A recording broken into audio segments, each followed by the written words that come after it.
ISKCON ইসকনের মাধ্যমে ইসকনে কি এলো এই সে চিন্ময় যে যার নাকি বিভিন্ন ভিডিও ভাইরাল হয়েছে শিশু নির্যাতন থেকে শুরু করে এর তো কোনো অপকর্ম নাই সে না করেছে এবং তাকে ইসকন থেকে বহিষ্কার করা হয়েছে।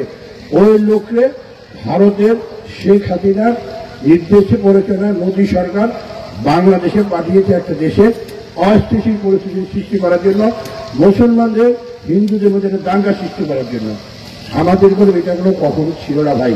এখানে 5ই আগস্টের পরে আমরা যারা এখানে হিন্দু মুসলমান যারা ছিলেন, একটি আমি গ্যারান্টিটা বলতে পারি, একটি বাড়ি হিন্দুদের বাড়ি পাশেই তো আমাদের হিন্দু রানীখাল বলেন শ্রীনগর বলেন সব জায়গায় এই যে আলো দূষণ উজ্জ্বল আমরা 5ই আগস্টের পর থেকে আমরা নিজেরা মন্দির পাহারা দিয়েছি। এখানে ইমাম সংগ্রহ ছিল অনেকে যারা ছিলেন, আমরা কেন দিয়েছি আমাদের এলাকার শান্তিপূর্ণ বজায় রাখার জন্য। তাদের জেনারেল সেক্রেটারি বলেছিলেন ওয়াইদুল কাদের সাহেব যে আওয়ামী লীগ ক্ষমতা না থাকলে 5 লাখ